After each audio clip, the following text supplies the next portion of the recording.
ભરૂચ શહેરના વેજલપુર વિસ્તારમાં આવેલા પારસીવાડ દશા માતાજીના મંદિર પાસે આજે એક જૂનું મકાન ધરાશાયી થતાં અફડાતફડી મચી ગઈ હતી। આ દુર્ઘટના ત્યારે જ જ્યારે કે આ જર્જરિત મકાનને ઉતારવાનું કામ ચાલી રહ્યું હતું, જેમાં કુલ 3 વ્યક્તિઓને રોકાયેલા હતા। મકાન તૂટી પડતા જ કાળમાળ નીચે કામ કરી રહેલા 3 પૈકી એક વ્યક્તિ ટીનાભાઈ દબાઈ ગયા હતા। અન્ય કામદારો અને સ્થાનિકોએ તરત જ મદદ માટે બૂમરાણ મચાવી હતી।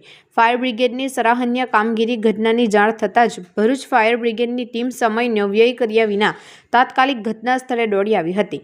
કાટમાળ નીચે ફસાયેલા ટીનાભાઈનો જીવ જોખમમાં હતો, પરંતુ ફાયર બ્રિગેડના જવાનોએ પોતાની સૂઝબૂઝ, તાલીમ અને આધુનિક સાધનોનો ઉપયોગ કરીને ત્વરિત કામગીરી હાથ ધરી હતી। ભારે જહેમત બાદ ગણતરીના સમયમાં ટીનાભાઈને સુરક્ષિત રીતે કાટમાળમાંથી બહાર કાઢવામાં આવ્યા। 108 મારફતે હોસ્પિટલમાં ખસેડવામાં આવ્યા।